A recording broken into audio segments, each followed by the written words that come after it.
Welcome to the Visibility Strategies for Women Entrepreneurs podcast, where we empower female business owners to step boldly into the spotlight and claim the recognition they deserve. I'm your host, Tori Barker. I'm passionate about helping women like you transform your visibility into tangible business success. Each week on this show, we'll dive deep into game-changing strategies, share inspiring success stories from women who've mastered their visibility, and offer practical, actionable advice you can implement immediately. Whether you're just starting your entrepreneurial journey, pivoting your business model, or ready to elevate your existing presence to new heights, you'll discover effective approaches to create exciting opportunities and expand your reach. So let's harness the power of strategic visibility and grow your business together. Welcome to the show. Hi, everyone. I am so glad to have you back here on the podcast. Thank you so much for joining us. I am excited to introduce you to my guest, Laura Mitsu. How are you today? I'm doing wonderful. I'm looking forward to this conversation. Yeah, I'm excited. I love our, pre-green room conversations because it really warms up the conversation once we hit record, and I feel like we're just getting our stride. Yeah, getting warmed up. So I'd love for you to kick us off and talk about your journey and this powerful pivot, I'll call it, in your career. Because and I'll let you tell a little bit more, but you came from working as a sous chef in like high pressure kitchens, and now you are a self-taught abstract artist. Yeah, Tell us. that's my origin story, but it does go back a little farther. I will preface this by saying as a child, like most children, I was always really interested in art, and it was something that I was just always drawn to. And I also, in my current practice, I paint, and then I am inspired and I write poems about the paintings, like what they bring up for me. So when I was young, I was always drawn to art and creative writing. I wrote a lot of poetry at a young age, and then well through my teens, through high school. And when I was in high school, I had wanted to pursue art, but when I started bringing up the notion of going to art school, the adults around, the teachers, everyone was very concerned. How are you going to make money? Mm, And as a 13-year-old, you're like, I don't I don't know. I don't know how I'm gonna make money. And even now, as a 35-year-old, most other 35 to 40-year-olds don't know how they're gonna make their next paycheck, Yeah. like, Yeah. and especially in the entrepreneurial world, it's not that cut and dry. So I don't blame them for that, but it did steer me off the course of art, kind of scared me. Yeah. And that's not directly how I got into the food industry. But after going to a little bit of doing my GED and stuff, I just um, went into cooking, and I just fell in love with it. It's another art form. So Yeah. it was Totally. something that I found I really liked it and I enjoyed it. And I spent 10 years of my life in that career. And it wasn't that I didn't love it, but it became something that became very unhealthy for me because of how high pressure it is, how much stress I felt, how much anxiety I felt. Um, and of course, I always push myself to do better and better. I'm ambitious, so that didn't really help the cause, but it turned into something really unhealthy for me. And at that time, I had moved with my long-term boyfriend at the time. We moved to New York from California to cook out there, and it just became something that became like this really bad downward spiral for me. I was drinking a lot. I was working 14-hour days, sometimes two jobs, and drinking to cope with the stress of everything at work. And then Yeah. you drink, you don't get enough sleep, you wake up, you drink too much coffee, you're not eating properly, and you're just making poor choice after poor choice. And Yeah. for me, I got to a point where it was right before the pandemic. I was at my first job as a sous chef, and the pandemic shut down the restaurant that we had helped open that we had Mm. opened, and we had been working to open it for 6 to 8 months, and it was blood, sweat, and tears type, work, and the pandemic just like that shut everything down, and it was an eye-opening experience for me to not be masked by how busy I was. So I had Mm. to confront kind of all of these things that were under the surface of how busy I was. I could just pretend it wasn't there. I could just shove it down and hope it would go away. Yeah. But it never would. And so I had to deal with all of that then and there, and I remember I did work a few jobs during the pandemic. Like I helped out a chef friend of mine, doing prep for him and stuff. So I remember being on the bus and just like looking out the window and being like, this is not what I want to be doing. Like I'm going to be miserable. I'm going to be drinking a lot. I'm going to be probably alone. And my whole body's going to be hurting. And I'm going to Yeah. be 40 or 50 years old. And that's going to be my life. And that can't be it for me. Like that cannot be my reality. And if that's your reality, that's fine. But for myself, Right. I felt this almost like very visceral feeling of like, like I can't let this become my reality. Yeah. It was such a visceral feeling. I'll never forget that moment on the bus. So, um, during the pandemic, I did a little soul searching. I tried to work on my anxiety and, come to terms with some of my shame around how poorly I was coping with the stress of things, and my relationships were suffering. And so I did what a lot of people did in the pandemic is we tried to find things that just brought us joy. And that was, Yeah. everybody was tie-dyeing. I did that too because it was fun. Yeah. It was fun. And so I did a lot of those things. I was watercoloring. I and watercolor wasn't really my medium, but it was just something I wanted to do that was easy and it was Yeah. fun and it was low risk. You make some beaded bracelets, you do some tie-dye, you do a little watercolor, and it brings you joy. And eventually that led to what I'm doing now is just being like, this makes me happy. And Yeah. you try a bunch of things. I don't know if you found this as a entrepreneur, but you got to try a lot of things before you figure out what the thing is, quote unquote. Definitely.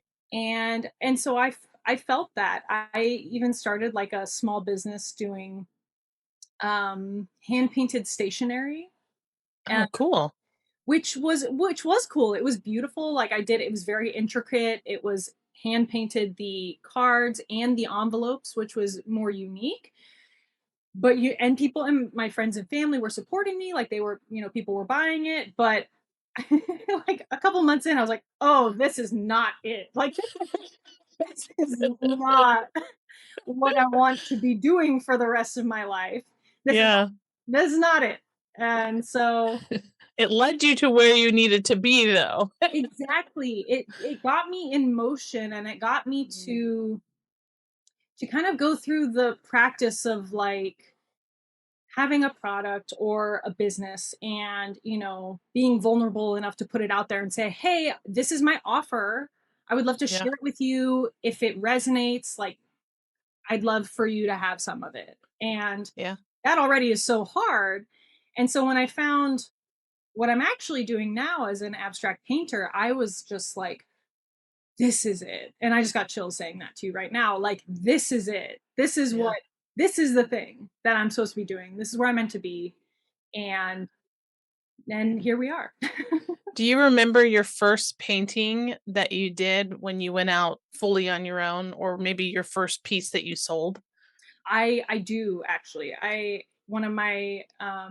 was in a program, like kind of like a self-growth program that I actually started the cards with. We were in a program that helped us kind of learn that um The process. business side? Oh, yeah. Process. Yeah. Exactly. And My first client was someone I met, a woman I met named Monica. She's wonderful. She bought my first painting, and I think it was about 16 by 20, so it's like not a very big one, but I remember making it and being like, "Oh, like this is cool. Like I'm just going to put it out there." And Monica was like, "I love it. I want it." And that was like such a beautiful moment. And I always tell her all the time, I say, "You have such a special place in my heart as my very first, even before like my mom and dad or my sister Oh yeah. or my like before anybody else, she was like willing to invest in it because it made her feel something." And Yeah.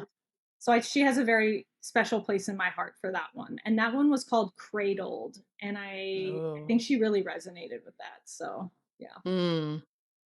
I love that because, art is such a vulnerable medium, right? And such a, um, uh, it, people see and feel different things when it comes to art. Like we can both look at the same piece of art and it can mean something to you and not necessarily mean something to me. And so I love that story because it's almost like you put your heart and soul into this piece and somebody saw that Yeah. and you became visible in that sense, Yeah. for this person to resonate and connect with that piece of art.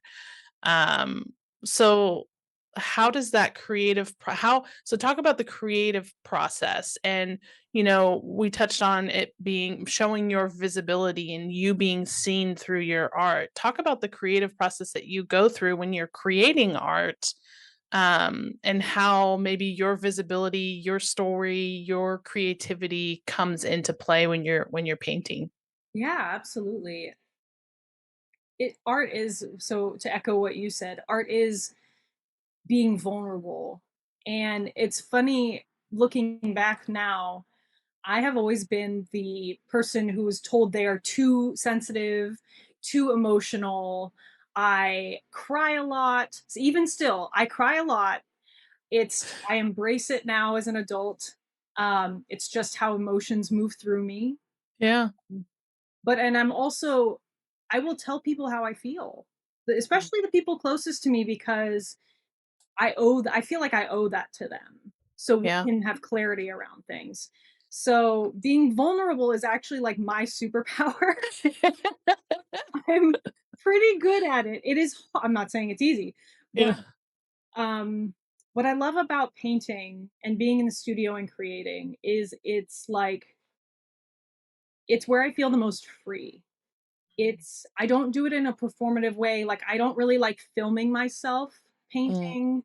I have a hard time with filming my process because it takes me out of that moment. Yeah, that makes Um, sense. yeah, and it's just I love being in that moment of being completely just enveloped in what I'm doing. Just being hyper present in that moment of creating, Yeah. and it's just the best because you like lose sense of time and you're just my hands are moving, but I'm not really thinking about it. And my work is completely like I'm self taught. So it's all intuitive. It's just doing what feels good and right to me in that moment. And that's Yeah. what makes my paintings so special is I couldn't recreate them even if I tried. And I've tried. Yeah. I've tried. The ones that I really like that get like purchased really quickly. I go, oh, I wish I had more time with that painting. Maybe I could make something Mm. similar. And it never comes out that way. Oh, yeah. And, so I just have learned to appreciate my practice for what it is just me allowing myself to be authentic. And as much as I wish I could share that process with people, it would take it away from me, I think. Yeah. And maybe in the future that might change. But at this moment right now, it's just for me. But my solo show last year in San Francisco was a very big step in my visibility Yes.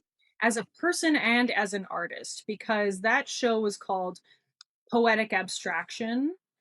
And I think that might eventually become what I call what I do, poetic Mm. abstraction, because it blends the two things that are the anchors of what I make and what I do.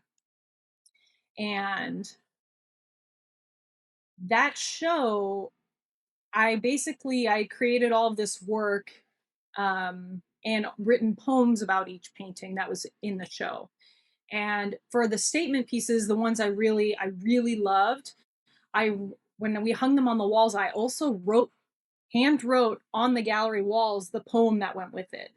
Oh, I love that. Yeah, it that was the vision I had for it. And I'm so grateful that the gallerist Kaylee really like was behind me and let me do that. I don't think a lot of gallerists I don't know. Yeah. Maybe there are. If there are other ones out there that Yeah. let me do that, call me. Just putting the note out there. Yeah, call me. But but I'm so grateful she saw the vision too, because it was really powerful for myself to be able to give myself that permission slip that I'm really putting it out there in a big way Yeah. physically, and it's also in my handwriting, which is also kind of scary. You know, when you could type things up, it looks neat, it looks Yeah. totally, but in your own handwriting, it's almost like even scarier because, oh, what if I mess up? What if my handwriting looks ugly? Like all these other intrusive Completely thoughts. vulnerable. Yeah. And so, but the impact it had on people was really powerful. Mm. I had multiple people who cried. And to this day, she says, like, we just talked like not that long ago, and she said that to have that many people cry at the same show within a 1 month period is pretty amazing, because that Yeah. means people, it really struck an emotional chord with people. Right. And most of my work and the poems I write, I do feel like a lot of it is vulnerable. Like the Yeah. poetry for me feels vulnerable, but it usually has like an uplifting feeling about it.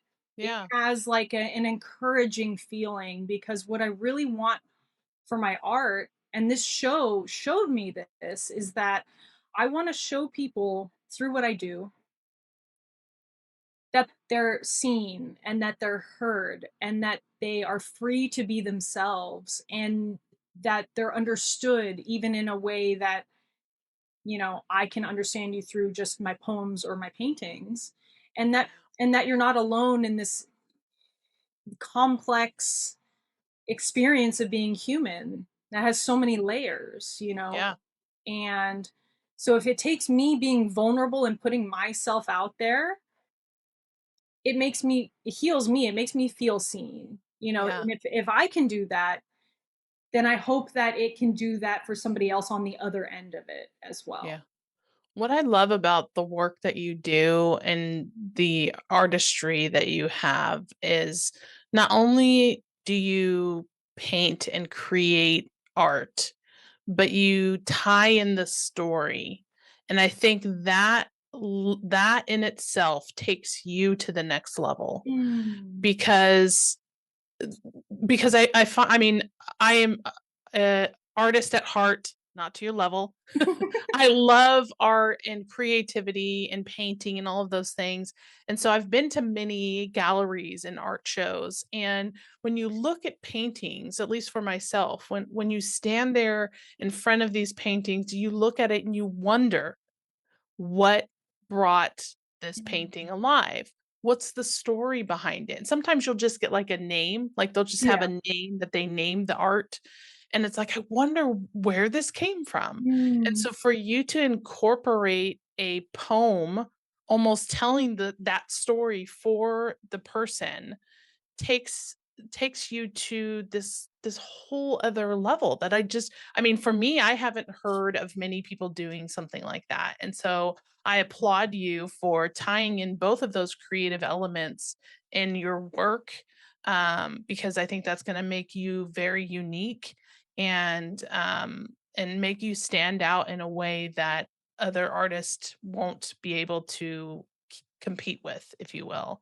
And Thank I you. know it's not about competition, it's about, the creative process. And and the connection and the love of the art and bringing joy and peace and healing and all of those things through your art. But at the same time, we talk about visibility and being seen and being heard. I think the way that you are projecting and creating your art is going to really make you stand out in that way. Thank So you. I love that so much about what you do. And I hope that you have more of these solo shows or, even, collaboration shows because I think people need to see you. People need to see your art.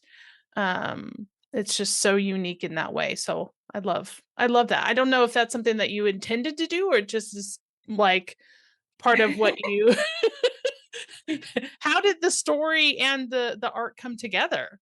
So it's really funny because I've only been painting professionally now for about 4 years. So I feel like a lot of what's happened has happened at light speed. Like I feel like it's Yeah, happened but some artists are working for 40, 50 years, and right. they maybe never even show at a gallery. So I but I also attribute that to being vulnerable and putting yourself out there into situations where I get turned down a lot from opportunities. It's a numbers game and you just have to get to a point where you're like, all right, next. Like that wasn't the one. Yeah. That's okay. Like what's meant for me will find me.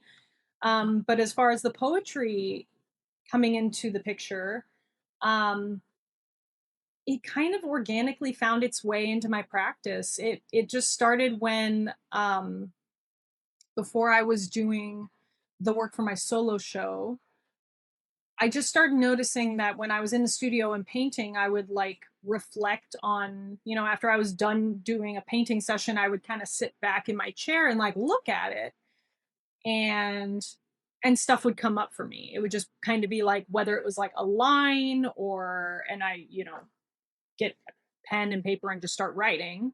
Yeah. Um but a lot of it kind of happens after the fact because in that moment I'm usually painting and I'm not Mm. thinking about anything else.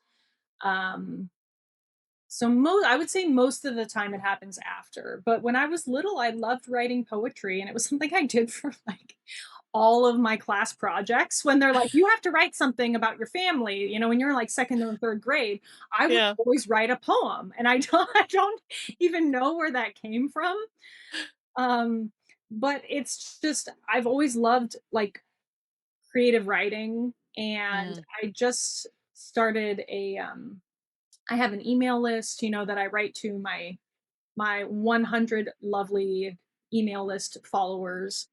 Um, But I just started a Substack and I'm excited about it because Yeah. this is an outlet for me. I don't want to like flood people's inboxes. We all get Right. enough like crap email. You know what I mean? Like There's enough noise out there, right? yeah, it gets lost. And Yeah. so I felt called to go to Substack because I can really like post as much creative writing and I'm going to share my some of my poetry and my art in that space as well, which I'm really excited about. But I can write longer form reflections about my studio practice, about what it means to me to be an artist, about life in general, Yeah. so just another way to put myself out there vulnerably and be like, I don't know if anyone wants to read this, or I hope someone wants to read this at some point. But if not, it feels good. Like, I think so much about art and being creative is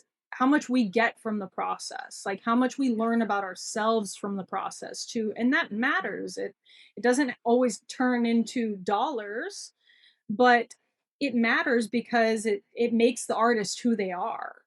Yeah. And so the writing is really starting to come. The poetry came first because it just felt natural. It felt like something that just kind of wove its way into my practice very naturally. Yeah. And now I'm finding that I really enjoy sharing those poems and more of my creative writing. And I actually, my first post on Substack wasn't a welcome post. It was a very vulnerable share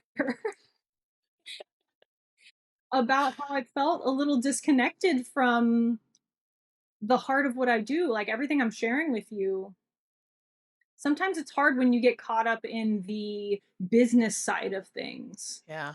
It's Yeah. hard to stay anchored in that heart space of why you do what you do, Mhm. because you're so focused on getting the tasks. Your to-do list is, got to do this, got to do this, got to do this, got to do this, got to do this. And Yeah. I think if being heart-centered about why you love what you do isn't on your to-do list, sometimes it gets buried underneath all of those things you need to do. So um I I'm working on making sure, because I love what I do so much and I have so much um passion for it, and I think it's important. So I'm trying to remember all of that when I am out there in the world being visible, to also Yeah. talk about that. So I'm happy I'm here with you today and we're able to share so much about the heart-centeredness of being visible in business. Yeah. Absolutely. Uh, that is so amazing. I just love your story, and I'm so glad that we're able to share it and give you the platform to share that and talk about what you do and the passion that you have for it. If you could give advice to anyone listening about trusting themselves in making a pivot, Mm. maybe in their career or in not feeling aligned, what advice would you give someone? Oh, I just got chills. I think there's a lot I could say about this. But I will say that I'm someone who, when I know something, I feel a very deep knowing in my core that this isn't right or this is right. Yeah. And so if you're one of those people, listen to it. That's one thing I would say, is listen to it. Um, and also, if you're feeling like pivoting, maybe try it out on a small scale. Do something small, like do something like if that's what you feel like you want to do and if it's something you have a passion for, in your spare time if you have any, just start like doing a little bit of that and see if Yeah. it really sparks that for you, because I think that's also another sign that's like, is this something I'm going to want to do? Like, am I going to want to completely change my life? Yeah. And is this something I really want to do? And maybe that, like, doing it a little bit, even if it's like, I mean, if you're like looking to get into coaching or something like that, maybe take one person and be like, hey, I'd like to just work with you on a small basis, short time, maybe even for free, just so I can see if this is something that you get value from and I want to do this for a long time, you know? Yeah. And Absolutely. and people would be like, sure, yeah, it's free, you know? So that's kind of what I would do. I started painting in abstract before I really committed to it. I caught myself looking and scrolling through people's beautiful abstract paintings. Yeah. And I was like, oh my gosh, I get chills. Oh my gosh, this is so beautiful. Like, wouldn't that just be the best? Yeah. And I was like, wait, why can't I do that? Mhm. So I Yeah. went out and bought paints and stuff and I immediately just started painting just to try it. It wasn't to like immediately start a business with it. Yeah. But if I'm, like, staring at that all day long, why not just try it and see if it's something I'm really, really in love with, or if it's something I just think would be cool, you know? Yeah. I think the other thing I would kind of wrap up in that too is take the leap of faith, Yeah, right? Because like you said, if you have that knowing, that desire, that feeling in your gut, that's the universe or God or whatever you believe yeah, telling you that that's the direction you need to go. So ab such great advice. absolutely, and when you take that leap of faith, be prepared to be your own biggest fan, your own biggest supporter. Like, the way you cheer for other people, that's how you should cheer for yourself, but, like, times 100, Mm, because as an entrepreneur, that's what you need, especially in the first few years when it's the getting started. yeah. So just be ready to like support yourself and be compassionate with yourself. Yeah. I love it. Laura, thank you so much for being a guest. It's been so amazing to chat with you, share your story, like I've said. How can people get in touch with you, see your art, learn about you a little bit more? Absolutely. This has been so lovely. Thank you so much for this really wonderful conversation. You can find me on Instagram at laura.mitsu.art. You can find me now on Substack. I believe my handle is at Laura Mitsu. And I also have a website, lauramitsu.com. Awesome. Yeah. Well, thank you so much. Hopefully, this has given you a little reflection on your story. And, I truly mean that you are unique in the space that you do, and how you build your art, and share your art. So I love that I've been a part of this journey in just a small way to help give you that visibility for the amazing work that you do. Thank you so much for that beautiful compliment.